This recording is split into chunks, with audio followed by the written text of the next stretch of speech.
ये गवा रहा है अनमोल तेरा जीवन, यूं ही गवा रहा है अनमोल तेरा जीवन, यूं ही गवा रहा है अनमोल तेरा जीवन, यूं ही गवा रहा है। हम सभी ने कभी भाव रखा है ये कि हम सबका जीवन ये अनमोल है। हम जितनी इस जीवन में मेहनत करते हैं, किसके लिए? परमात्मा को पाने के लिए नहीं, केवल धन को पाने के लिए दिन रात लगे हैं। अगर किसी ने कह दिया कि रात्रि में आप नाइट की ड्यूटी करो और आपको इतना धन दिया जाएगा, तो आप वो भी करने के लिए तैयार हैं। हम इस अनमोल जीवन को केवल धन ही धन पाने के लिए सोच रहे हैं। क्या धन दौलत हमारे संग जाती है? बताइए कौन कौन लेकर जाएगा अपने साथ में धन को? हाथ खड़े करके बताओ, कोई लेके जाएगा? समझदार हो गए आप सभी तो। फिर काहे कोई झंझट में पड़े हो? क्यों आते हो 3 साढ़े 3 बजे? 2 बजे क्यों नहीं आते आप सभी? ममता के चक्कर में तो आप भी पड़े होंगे। ऐसा है या नहीं है? हाथ खड़े करके बताओ, ममता किस किस को है? ममता भी किसी को नहीं है।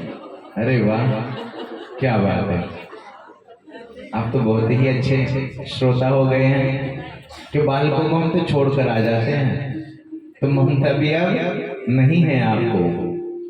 सत्यता है ये जीवन की। संग में कुछ नहीं जाएगा।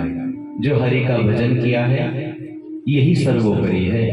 इसलिए अधिक से अधिक आप प्रभु का भजन किया करें। अब यज्ञ पत्नियों ने, जो भगवान पंडित जी महाराज हैं, उनकी धर्म पत्नी बड़ा सुंदर सा भोजन बनाया है। मालपुआ आदि आदि भगवान का भोग, अब बड़े सुंदर सा थाल सजाया। आप बताइए कि आप यज्ञ को कर रहे हैं और साक्षात भगवान आपके सामने आकर खड़े हो जाएं, तो आप यज्ञ में आरती दोगे या भगवान को भोग लगाओगे? आपको बोलना पड़ेगा।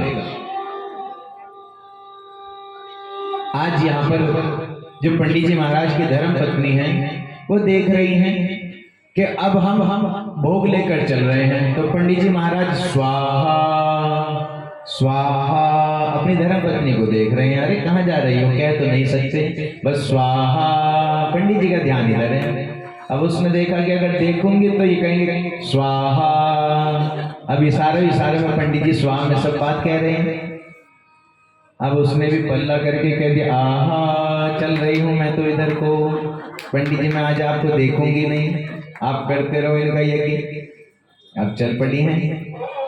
अब सब के सब ब्रजवासी आज पंडित जी महाराज की धर्म पत्नी साक्षात प्रभु का भोग लेकर गई। अब हमारे प्रभु कितने वर्ष की? केवल 7 वर्ष के हैं। अभी गोद में बिठाकर कृष्ण और बलराम भैया को भोग लगाया है। आनंदमय होकर इतना सुंदर तरह से भोग लगा रही हैं। जब भोग लगा दिया, प्रसाद पा लिया, प्रभु ने कहा आनंद आ गया मैया। अब तो बड़ा आनंद आया है। अब मन में विचार आया कि प्रभु पंडित जी महाराज यज्ञ कर रहे थे। अब पंडित जी महाराज मुझे घूर घूर कर देख रहे थे स्वाहा करते हुए कि कहाँ जा रही हो। अब बताइए वो बड़े नाराज होंगे मुझ पर।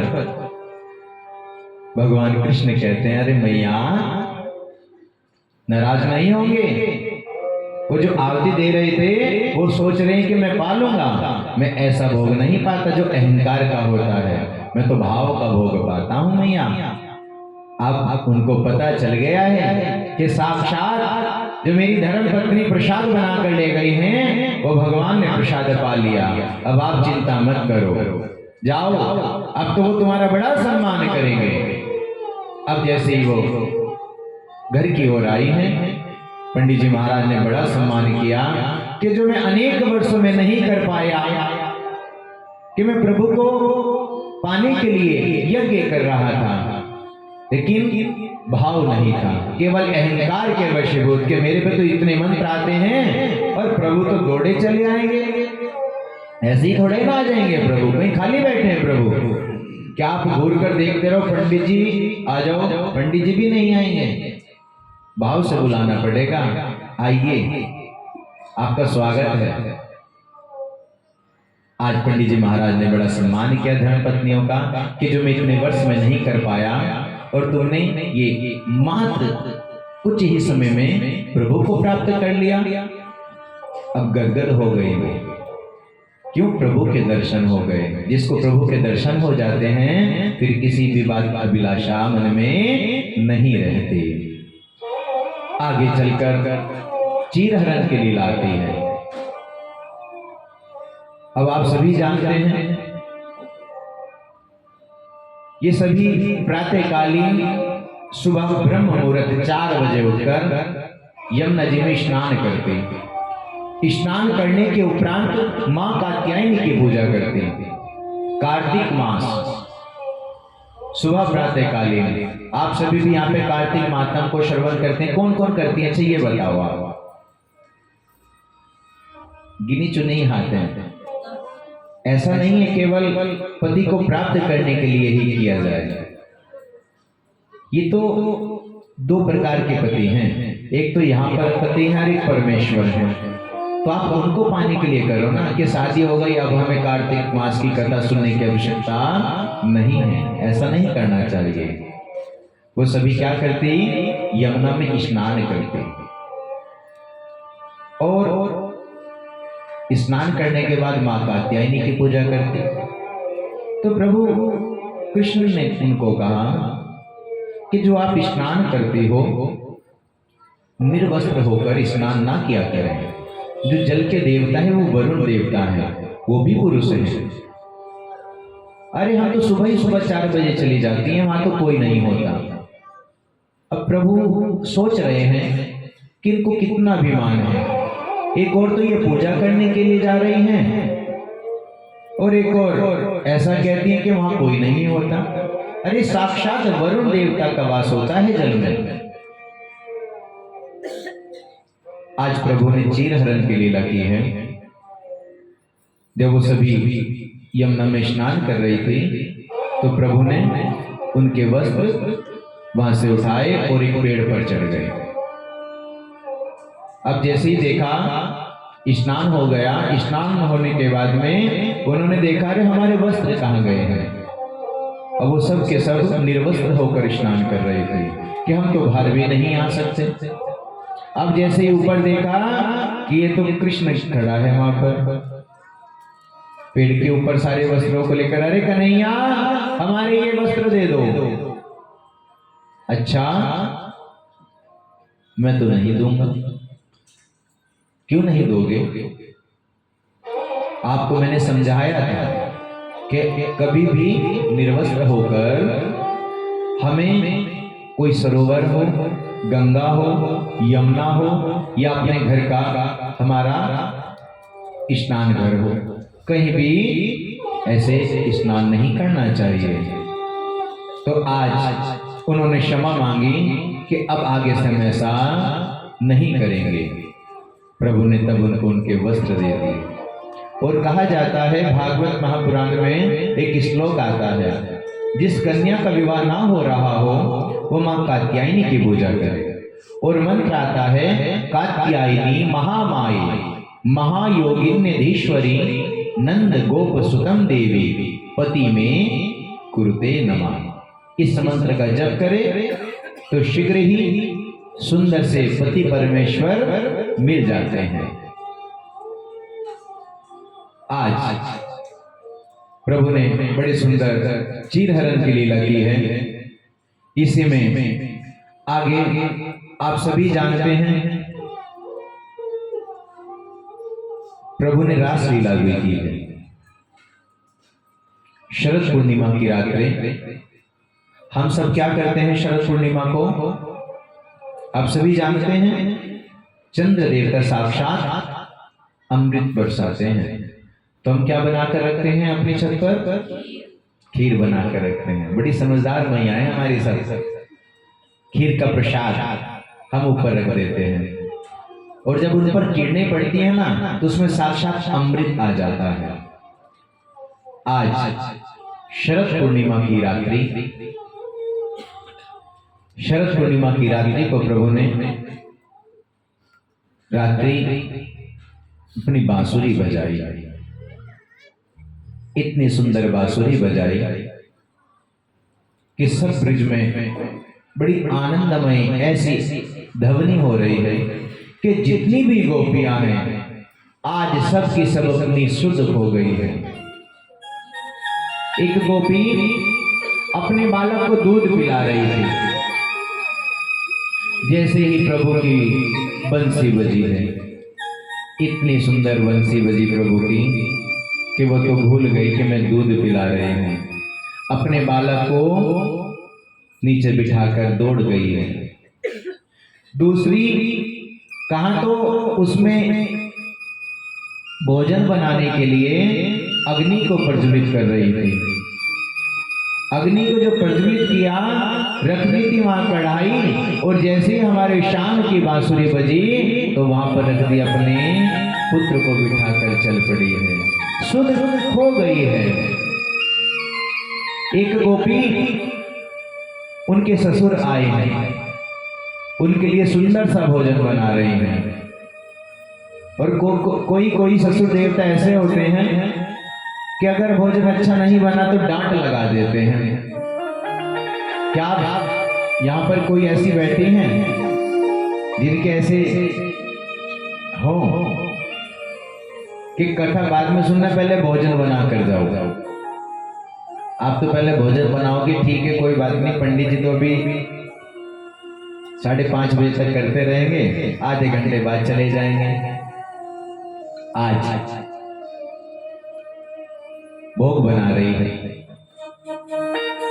और इतना सुंदर भोग बनाते बनाते प्रभु की जैसे ही बांसुरी बजी, उनको हलवा बड़ा ही प्रिय है। अब हलवे में कहा तो उनको शक्कर डालनी थी, शक्कर की जगह बूरा डाल दिया, अपनी शुद्ध हो गई, और फटाफट बनाया। और बनाने के बाद में जैसे ही उनको परोस गए कि बस इनको खिलाऊं और मैं चलूं, जैसे समय आया भोग बनाकर ससुर जी के सामने, तो ससुर जी ने प्रसाद को पाना प्रारंभ किया, क्योंकि ध्यान किसका है? भगवान कृष्ण का। उनकी बांसुरी को सुन रही है। इतनी मंद मंद आनंदमय ध्वनि हो रही है हमारे कानों में। अब ससुर की आवाज आई, अरे बहू सुनती हो क्या? उसने देखा, अरे ये आवाज लगा रही, क्या बात है? जैसी अपनी रसोई की ओर देखा, अरे ये मुझसे कितनी बड़ी भूल हो गई, मुझे डालनी थी शक्कर और मैंने नमक डाल दिया। अब आपको पता है नमक तो केवल एक ही चम्मच डलती है, और शक्कर की एक कटोरी डल जाती है, तो डब्बा अपने आप खाली होता दिखता है। तो देखा, अरे ये मुझसे कितनी बड़ी भूल हो गई है, तो नमक कम रह गया, शक्कर तो सारी की सारी रखी है। अब जैसी आवाज लगी, अरे बहू सुनती हो, हलवे का प्रसाद बहुत अच्छा बना है, थोड़ा सा और लेकर आओ।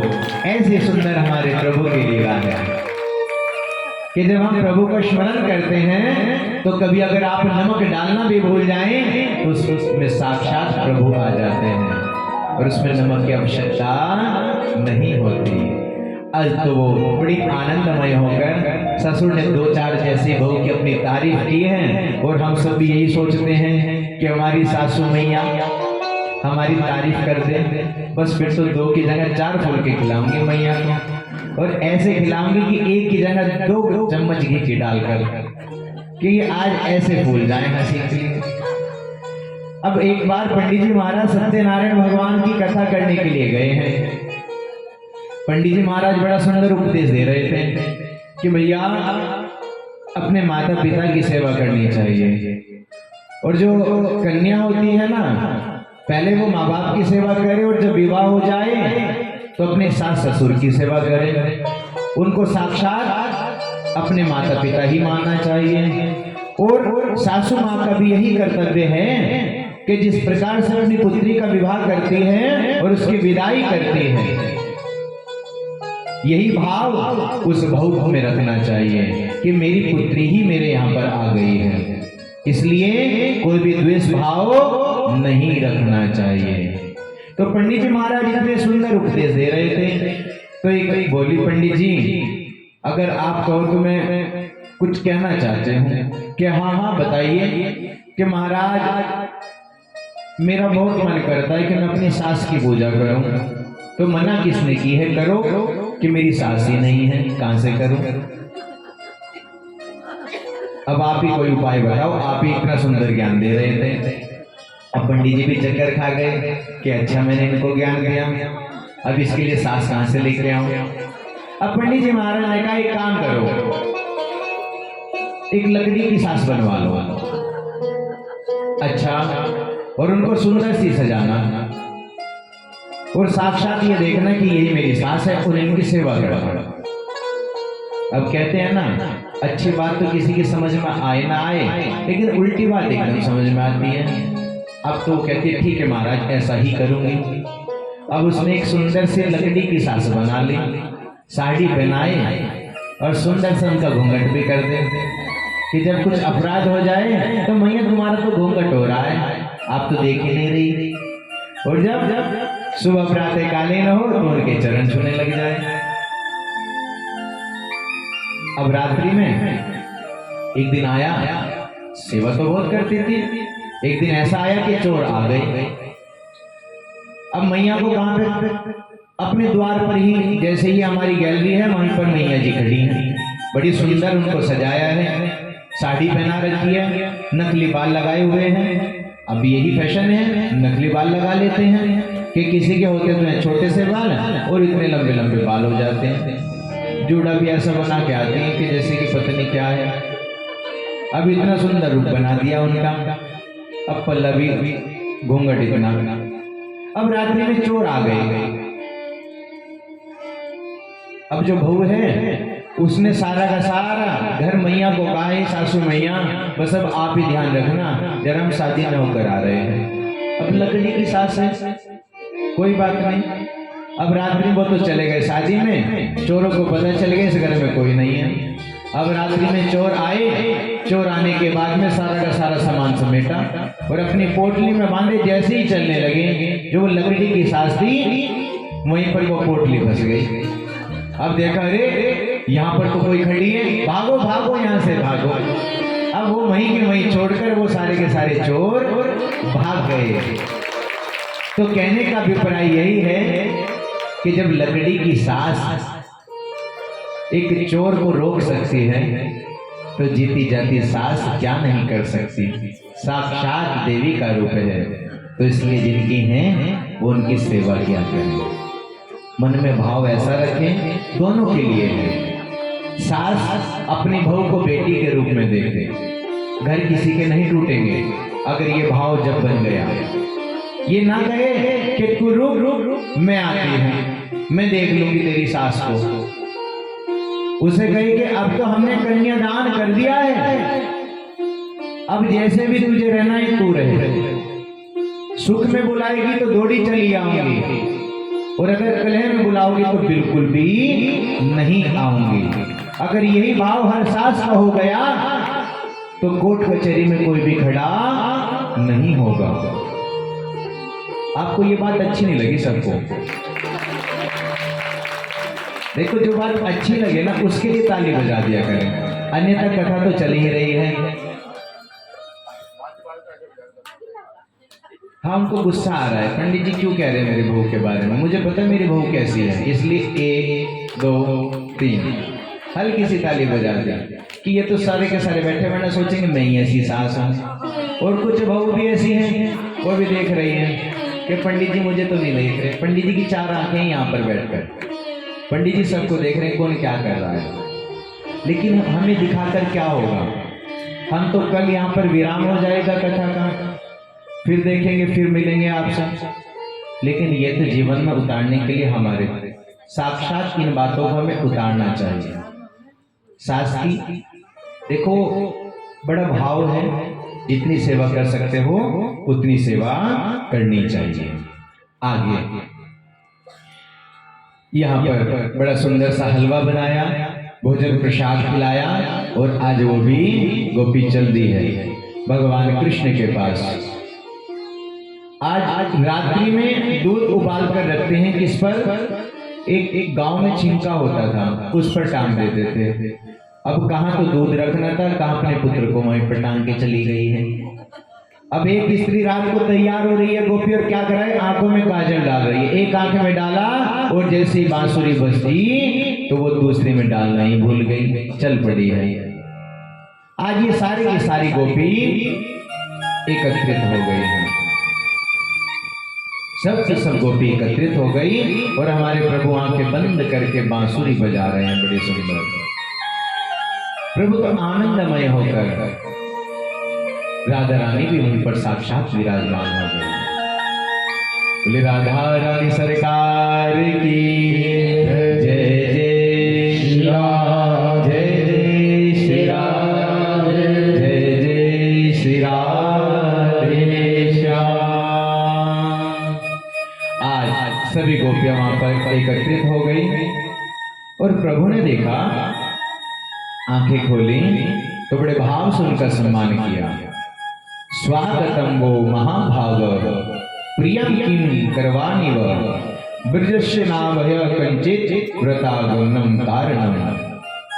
स्वागत है आपका, आइए। स्वागत भी किया और उनको कहा कि क्या कारण है इतनी मध्य रात्रि को तुम यहां पर। अब सब के सब गोपियां जो इतनी आनंदित होकर आई थी, सबका मुख देखने वाला, ये सोच रही हैं, अरे अभी इन्होंने तो बुलाया है और ये कहती हैं कि कारण, क्या कारण है, क्यों आई हो यहाँ पर। अरे कन्हैया, तुम ही बुलाते हो, तुम ही कारण कहते हो। तो कन्हैया ने कहा कि तुम सब अपने पति को छोड़कर क्यों आई हो, क्या बात है, क्या कारण है उसका। तो गोपियां बड़े भाव से कहती हैं, अरे वो तो एक जन्म के पति हैं, आप तो जन्म जन्म के पति हैं, आप ही बताइए।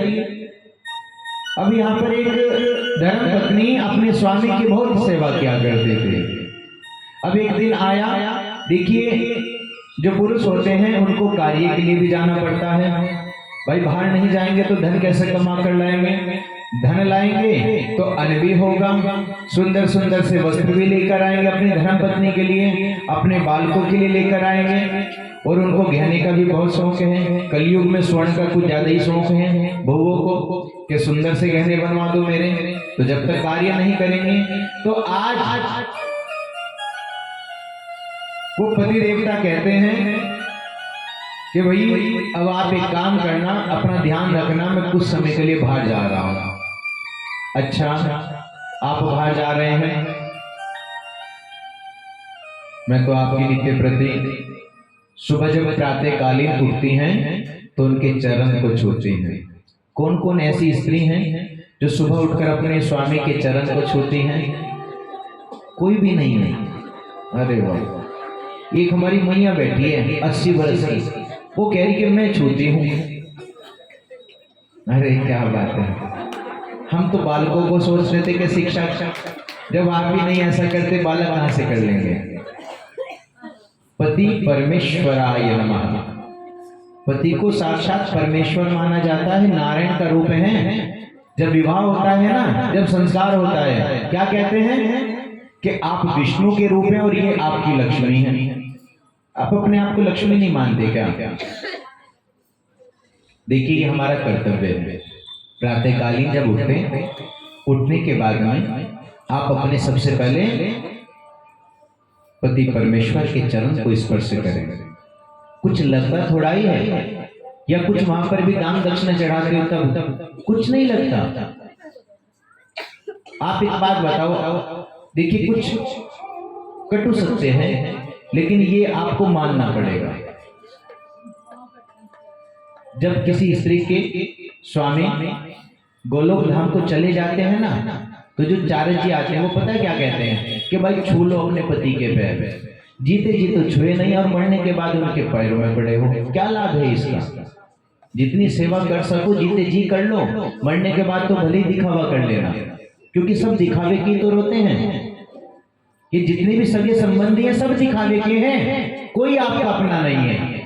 ये आपसे प्रेम नहीं करते, ये धन से प्रेम करते हैं, ये आपसे प्रेम नहीं करते, यही सत्यता है। लेकिन हम इसको नहीं मानते, हमको ऐसा मानना चाहिए।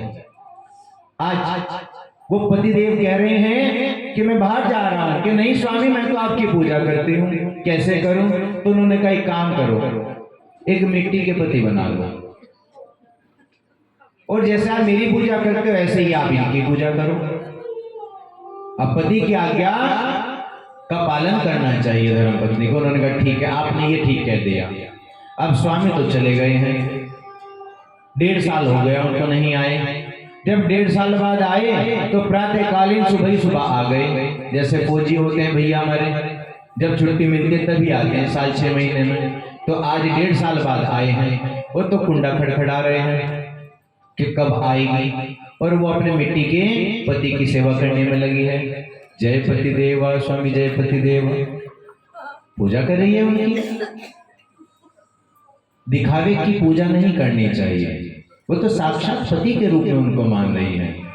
अब आप ही बताइए कि मिट्टी के जो पति बनाए हैं उनकी पूजा करनी चाहिए, या जो बाहर खड़े हैं उनके लिए दरवाजा खोलना चाहिए? क्या करना चाहिए?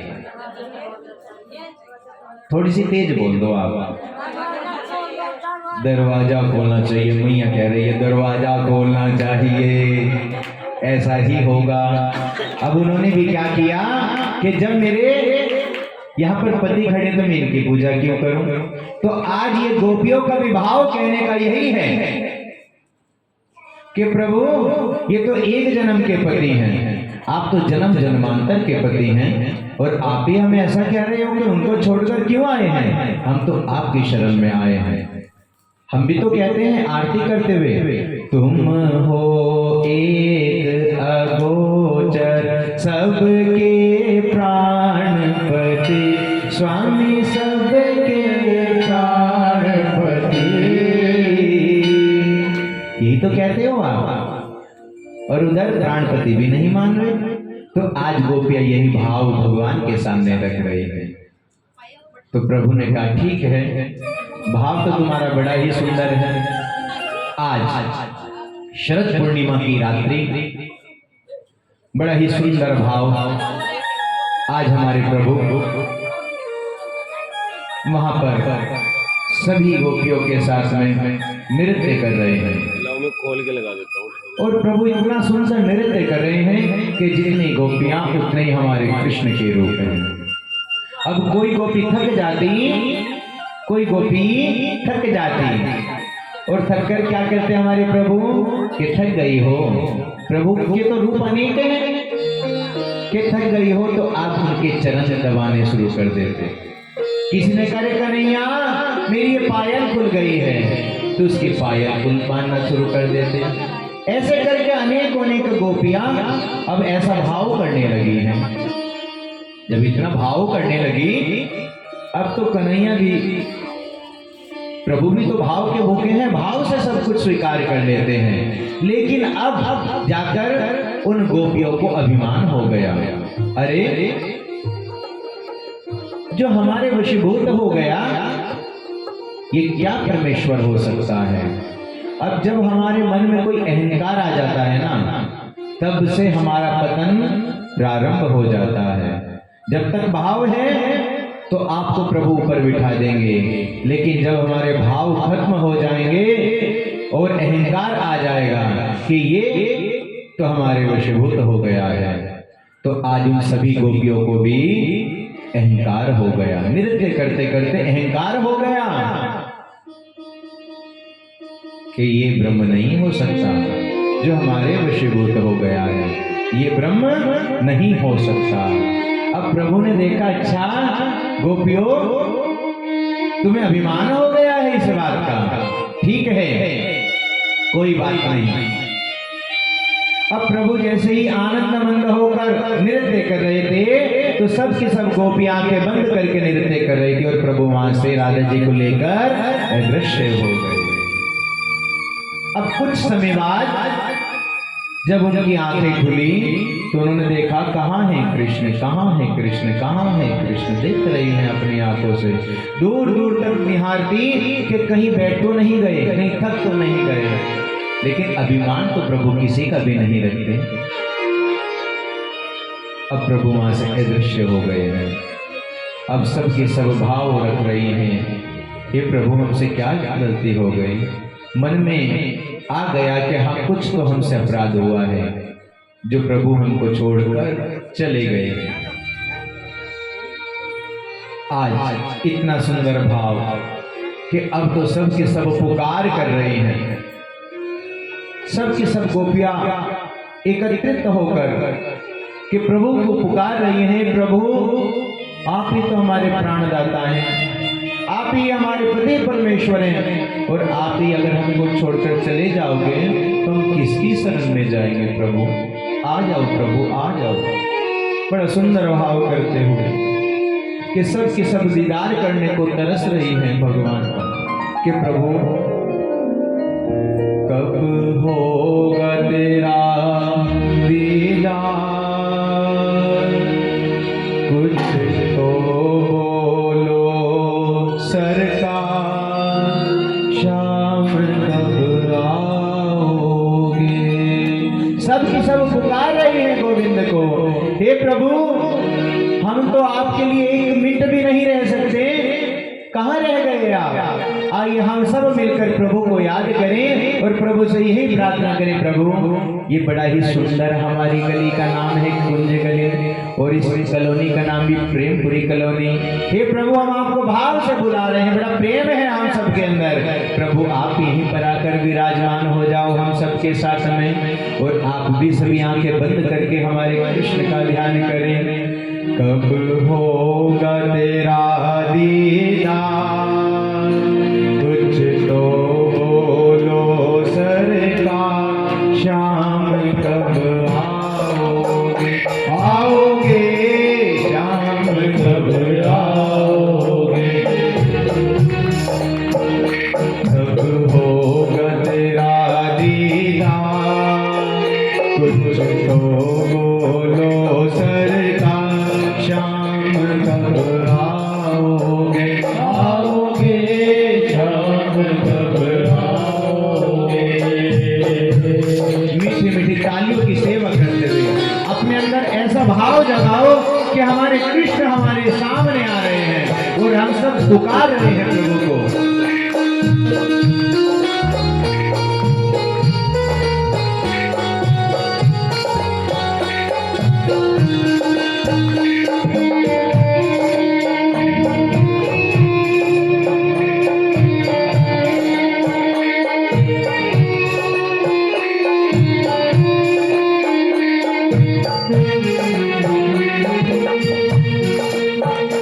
इस बात फिर उठे हो, आकर तो बताओ सही, तेरे बिन मन मोहन मेरे दिल अब लगता नहीं।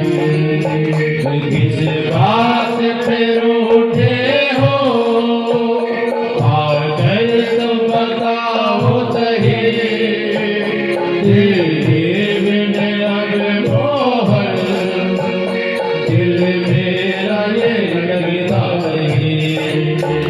सोना तुझ बिन संसार,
रहा है प्यार, शाम कब आओगे, आओगे शाम कब आओगे, आओगे शाम कब आओगे।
कृष्ण को पुकारना चाहते हैं, हाथ खड़े करके सभी भाव से।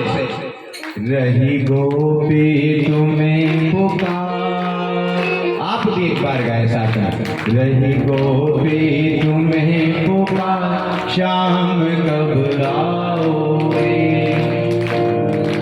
आओगे शाम कब आओगे, आओगे शाम कब आओगे, शाम कब आओगे। बड़े भाव से सब गोपियां कह रही कि प्रभु कहाँ हो, कब आओगे। आज जैसे ही प्रभु ने देखा कि अब तो इनका अहंकार जो हो गया था सब चूर हो गया, प्रभु फिर से इनके सामने आ गए। इसलिए कभी हमको अहंकार नहीं करना चाहिए। हमारे जीवन में जो हमारे पतन का कार्य होता है वो केवल अहंकार होता है। काम, क्रोध, मोह, ये हम सबको ऊपर नहीं उठाते, ये नीचे की ओर लेकर जाते हैं। और आप सभी जानते हैं काम, ये जो कामदेव है ये भी इस रास्ते में आए हैं, क्योंकि हमारी जो इंद्रियां हैं हमारे वश में तो नहीं रहती।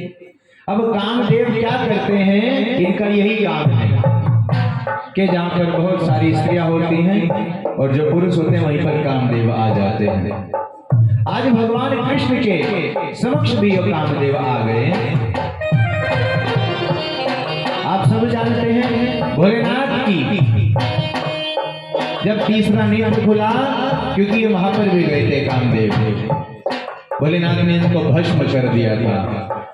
तो कामदेव का अभी भी अभिमान नहीं टूटा। उसने सोचा कि महादेव तो भक्ति में थे और यहाँ तो रासलीला हो रही है और मेरा यहाँ पर तो जरूर कोई ना कोई ठिकाना अवश्य मिलेगा। प्रभु ने कहा अच्छा कामदेव तुम अपने आप को बहुत बड़ा समझते हो। प्रभु ने उस पर भी विजय प्राप्त की और उसको उल्टा लटका दिया। ऐसे हमारे प्रभु। और बाप के बिहारी लाल की जय। हे नाम रे सबसे बड़ा तेरा नाम, राधा रानी ब्रिज की महारानी, बिगड़े बना दे मेरे नाम नाम रे। हे नाम रे सबसे बड़ा तेरा नाम, राधा रानी ब्रिज की महारानी, बिगड़े बना दे मेरे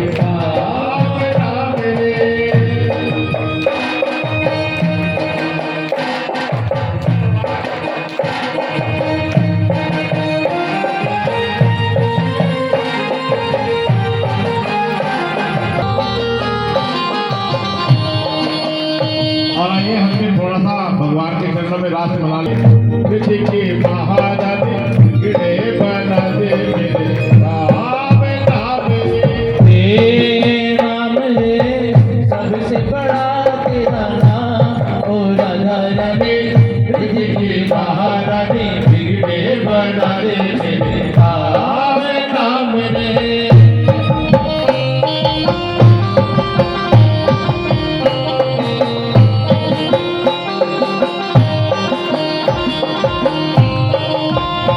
आप सभी जानते हैं आज प्रभु का विवाह भी है और अगर आपके पुत्र का विवाह होता है तो आप 4 दिन पहले से नृत्य करना प्रारंभ कर देते हो, लेकिन यहाँ पर आज कोई भी नृत्य करने के लिए तैयार ही नहीं है। हाथों पैरों में दर्द है, आपकी सर्दी लग रही है आपको।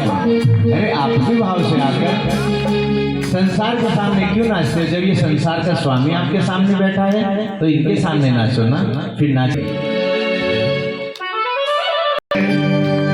मेरी सुध बिसराई शाम ने ओ ऐसी बंसी ओ ऐसी बंसी ऐसी बंसी ओ ऐसी बंसी ऐसी बंसी बजाई शाम ने मेरी सुध बिसराई शाम ने ओ ऐसी बंसी बजाई शाम ने मेरी सुध बिसराई शाम ने मैं हुई दीवानी मैं हुई मस्तानी मैं हुई दीवानी मैं हुई मस्तानी मैं हुई दीवानी मैं हुई मस्तानी मैं हुई दीवानी मैं हुई मस्तानी ओ ऐसी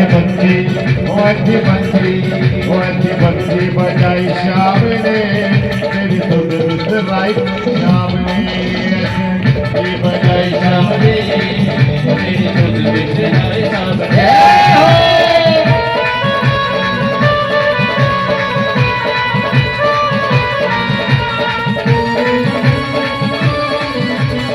बस 2 बहनों की सुध विसाई करी है, 2 बहनों 3 4 हो गई है। वहां तो हजारों मोर प्यासी भगवान के सामने नृत्य कर रही थी। ऐसी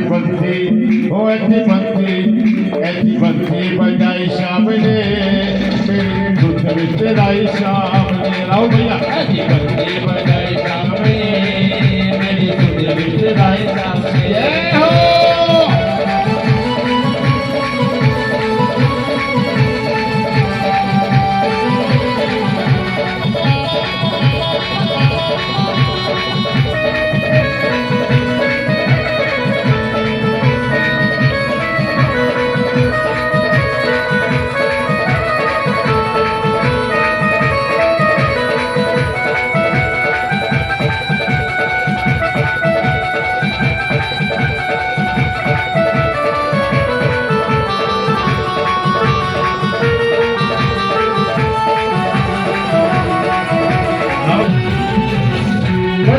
धुन सुन दिया हर ताए बंसी के धुन सुन दिया हर ताए झूठे उमंग अब रहा नहीं जाए झूठे उमंग अब रहा नहीं जाए अरे झूठे उमंग अब रहा नहीं जाए झूठे उमंग अब रहा नहीं जाए मेरी बिटिया ओ मेरी बिटिया बंसी बजाई शाम ने मेरी सुध बिसराई शाम ने जय हो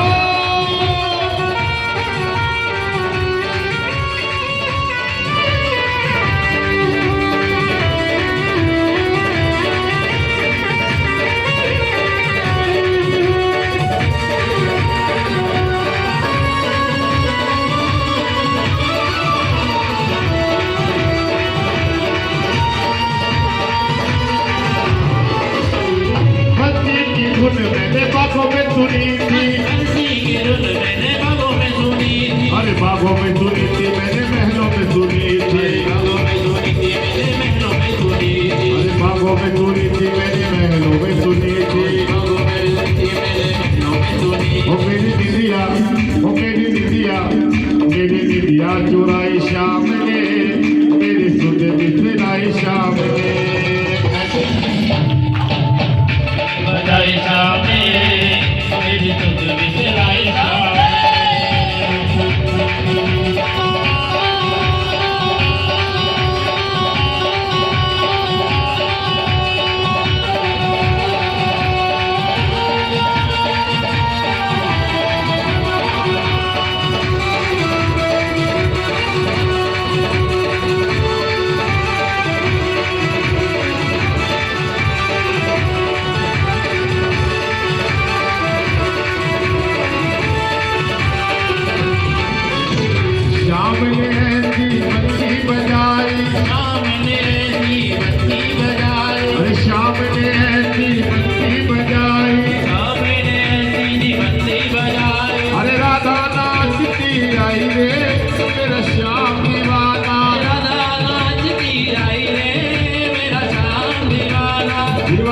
दीवाना मेरा श्याम दीवाना, दीवाना दीवाना मेरा श्याम दीवाना, अरे राधा नाचती आई रे मेरा श्याम दीवाना, राधा नाचती आई रे मेरा श्याम दीवाना।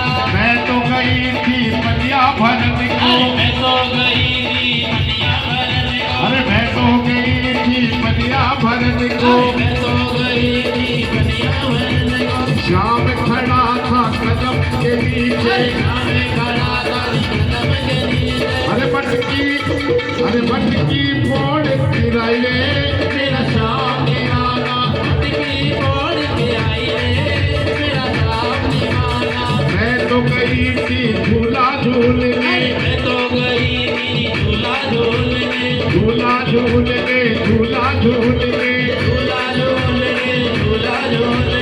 श्याम खड़े थे कदम के नीचे, श्याम खड़े थे कदम के नीचे, अरे रस्सी तोड़ गिराई रे मेरा श्याम दीवाना, रस्सी तोड़ के आई रे मेरा श्याम दीवाना। अरे मैं तो गई थी फूल तोड़ने, मैं तो गई थी फूल तोड़ने, श्याम खड़े थे कदम के नीचे, श्याम खड़े थे कदम के नीचे, अरे बलिया मोड़ भगाई रे मेरा श्याम दीवाना, भैया मोड़ के आई रे मेरा श्याम दीवाना। एक रूप है, आप सभी जानते हैं। अब यहाँ पर इतना सुंदर रास हो रहा है और महादेव देख रहे हैं कि सब के सब तैयार होकर महाराष्ट्र में। तो भोलेनाथ ने सोचा कि हम भी महाराष्ट्र में चलेंगे। अब महादेव चले तो जाएं, लेकिन आप सभी जानते हैं वाली बात है उनको कि महादेव कितना सुंदर रूप बना कर रखते हैं। महादेव कितना सुंदर रूप बना कर रखते हैं। आज महादेव ने भी साड़ी पहन ली है। बोले बाकी बिहार लाल की जय।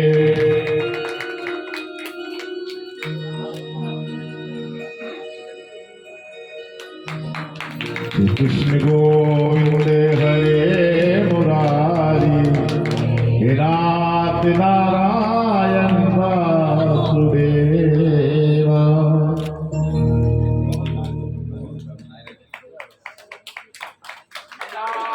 नारायण वासुदेवा, हे नाथ नारायण वासुदेवा। भगवान की बिहार की जय। श्री कृष्ण गोविंद हरे मुरारी, हे नाथ नारायण वासुदेवा। बोले वासुदेव भगवान की जय। देखिए इस यज्ञ में आप उन सबका सम्मान अवश्य करना चाहिए। अभी हम आप सभी को यही बता रहे थे, ना जाने किस रूप में आकर नारायण मिल जाए। तो ना जाने किस रूप में हमारे नारायण यहाँ पर बैठे हों और वो दूर से हमारी कथा को श्रवण कर रहे हैं। तो हमें अच्छा लगता है कि पास में आकर हम भी इनको प्रणाम करें और आनंदमय होकर इन सभी का सम्मान करें। आप सभी हमारे लिए सम्माननीय हैं। आइए अब महाराष्ट्र में महादेव कहते हैं कि हम भी चलेंगे महाराष्ट्र में। आप भी कोई जाना चाहते हैं महाराष्ट्र में? आप नहीं कोई जाना चाहते, बस हम केवल हाथ इतना सा खड़ा करेंगे। पूरा करके बताइए आप। अब आप देखिए हमारे महादेव, आप सभी जानते हैं उनके नाम क्या है? माँ भैया, माँ बोली है पार्वती जी कि स्वामी आप नहीं जा सकते, वहां तो केवल एक ही पुरुष है। अच्छा, मैं तो संग चलूंगा। कैसे चलोगे? कि जैसे तुम सुंदर सी बन रही हो, सुंदर सी नारी, मैं भी एक नारी का रूप बना लूंगा। कि अच्छा, आपको तो सब पहचान लेंगे, आपकी इतनी बड़ी बड़ी जटाएं। कहने लगे तुमको मैं आज बता रहा हूं, इतना सुंदर रूप बना दूंगा कि तुम भी पहचान नहीं पाओगी। तो आज महादेव भी रास में चल पड़े हैं उनके साथ में। और रास में जब चलने के लिए तैयार हुए तो भोलेनाथ ने भी सुंदर सी साड़ी पहन ली है और आज जो घूंघट इतना लंबा कर लिया कि बताओ अब तो नहीं कहीं से लग रहा हूं मैं कि मैं पुरुष हूं, मैं भी तुम्हारे साथ में गोपी के रूप में चलूंगा। कि देखो ये जटा आपकी निकल रही है, ये सर्प देवता फन दिखा रहे हैं कि ये तो चलो मैं इनको भी ढक लूंगा अपनी साड़ी के पल्लू से। जब हम ट्रेन में सफर करते हैं ना, तो जो छोटे बच्चे आते हैं, जब टीटी आता है तो उसे अपने पल्लू में छुपा लेते हैं कि कहीं टिकट ना पूछ ले इसका। तो आज महादेव ने भी सर्प देवताओं को पल्लू में छुपा लिया।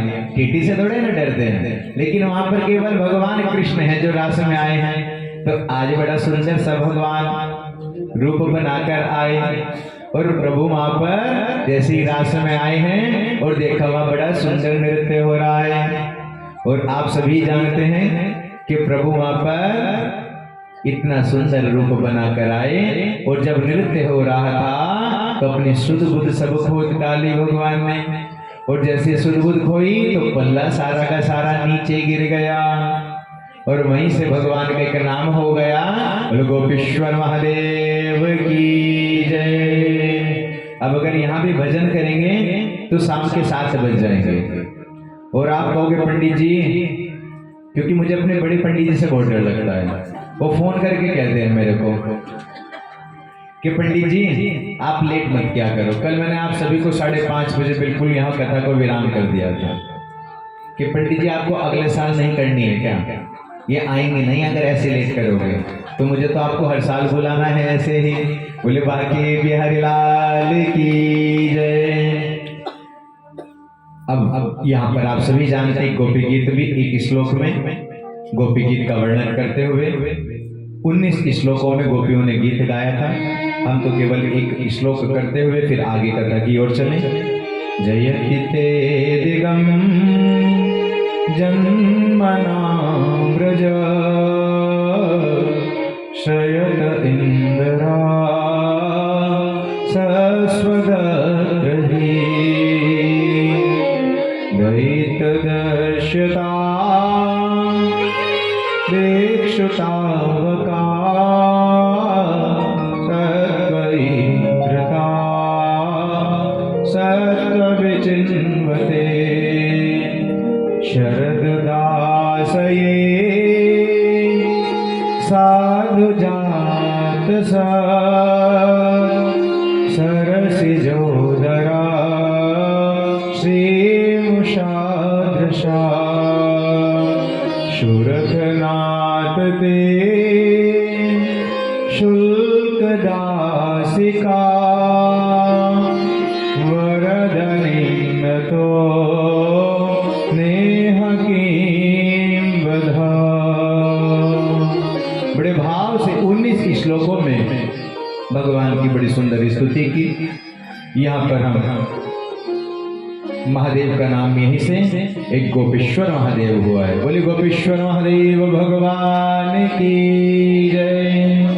भगवान ने विष पिया तो नीलकंठ महादेव हो गए, गोपी का रूप लगकर आए तो गोपेश्वर महादेव हो गए, नंद को देखने गए तो नंदेश्वर महादेव हो गए। इसलिए हमारे महादेव के अनेकों अनेक नाम हैं, क्योंकि प्रभु को अब आगे की लीलाएं करनी है। आप सब जानते हैं 2 दिन से कंस मामा इस माइक में आकर बैठ जाते हैं कि जब तक वध नहीं करोगे मैं इसमें फिर से, अब समय वही हो रहा है 4:45 और 5 बजे यहाँ पर आ जाते हैं। आज हम यही प्रार्थना करते हैं कि मामा जी आप यहाँ ना आए, हम ही चले आएंगे आपके मथुरा में। साक्षात भगवान कृष्ण आएंगे अभी। अब नारद जी महाराज मथुरा में पहुंचे हैं। नारद जी महाराज मथुरा में गए और कंस कहते हैं भैया कब मारोगे कृष्ण और बलराम को। अब आप सब जानते नारद जी का कार्य क्या है। अब वो सीधी बात तो करते नहीं। जब माँ पार्वती के पास में गए तो अमर कथा को श्रवण कराना था। अब यहाँ पर भी आ गए हैं कंस मामा के पास कि कब मारोगे कृष्ण और बलराम को। क्या बताएं प्रभु, मैं जितने के भेजता हूं सब के सबको वो मार देता है। छोटा सा बालक कहने लगे 11 वर्ष के हो गए हैं अभी, ये जितना बड़ा हो जाएगा इतना घातक हो जाएगा तुम्हारे लिए, फिर नहीं मारा जाएगा। अच्छा आप बात तो सही कह रहे, लेकिन मैं करूं क्या महाराज? मैं जितनों को भेजता हूं सबके सबको मार देते हैं, एक चुटकी बजाते हैं और सब मर जाते हैं। मैं क्या करूं महाराज? मैंने तो बड़े से बड़े अपने शौरवीर को भेज दिया, लेकिन वो सबको वहीं पर मार देते हैं। योगी जी की भाषा में सबका एनकाउंटर कर देते हैं जितने भी पापी हैं। अब उन्होंने कहा, अब कहा जाता है कि जब सीधी उंगली से घी ना निकले तो टेढ़ी कर लेनी चाहिए, कि आपके यहाँ पर अक्रूर जी हैं और ये कृष्ण के काका लगते हैं, क्यों ना इनको भेज दिया जाए? अब मन में बात आ गई, आप ठीक कहते, नारद जी तो बस इतना काम करके चले जाते हैं, श्रीमन नारायण नारायण करते हुए चले गए हैं। अब अक्रूर जी को निवेदन किया गया, सैनिकों को कहा जाओ अक्रूर जी को लेकर आओ। आज जब सैनिक गए कि महाराज ने बुलाया है आपको, महाराज ने बुलाया, क्या बात है भाई? क्योंकि भाव से तो कभी किसी को नहीं बुलाते, कुछ तो काम अवश्य होगा। अब अक्रूर जी ने सोचा जब बुलाया है तो जाना तो अवश्य पड़ेगा। चले आए हैं अब कंस मामा के पास में, जो आ गया महाराज। बस महाराज हम आपसे कुछ कहना चाहते हैं बड़े प्रेम से, क्योंकि इस समय अपना मतलब निकलवाना है। अक्रूर जी, ये कृष्ण क्या काका लगते हैं और बलराम के? हाँ हाँ बताइए क्या बात है? बस आप मेरे कहने से आप उन दोनों भैया को ले आओ। कि महाराज कैसे लेकर आऊं? कुछ तो होना चाहिए, मैं क्या कहूंगा? आप उनको कहना कि एक वहां पर बहुत सुंदर मेला लगेगा धनुष यज्ञ, एक वहां पर धनुष यज्ञ का। अब आप सब जानते हैं धनुष कौन सा? ये महादेव का धनुष है। महादेव ने यही कहा है कि जिस दिन ये टूट जाएगा, जो इसको तोड़ देगा, बस समझ लेना वही तेरा काल होगा, वही तेरा काल होगा। ये आकाशवाणी नहीं है, ये महादेव ने सत्यता में कहा है। तो आज उस धनुष यज्ञ के लिए कि बड़ा सुंदर मेला लगा है, अक्रूर जी आप ऐसा कहना कि चलो भैया मेला देखने के लिए चलो, हम तुमको लेने के लिए आए हैं। अब अक्रूर जी मन ही मन में सोच रहे हैं कि कितना दुष्ट है कि मुझसे कितना बड़ा पाप करवा रहा है। इधर ये भी कह दिया उनको कि अगर नहीं लेकर आओगे, हमारी बात नहीं मानोगे, तो तुम्हें हम दंड देंगे, तुम्हारे प्राण ले लेंगे। अब अक्रूर जी मन ही मन में सोच रहे हैं इस दुष्ट के हाथों से मरना तो अपने प्रभु के चरणों में ही क्यों ना मर जाऊं। ठीक है चले जाएंगे हम, कि प्रातःकालीन होते ही तुम चले जाना गोकुल की ओर।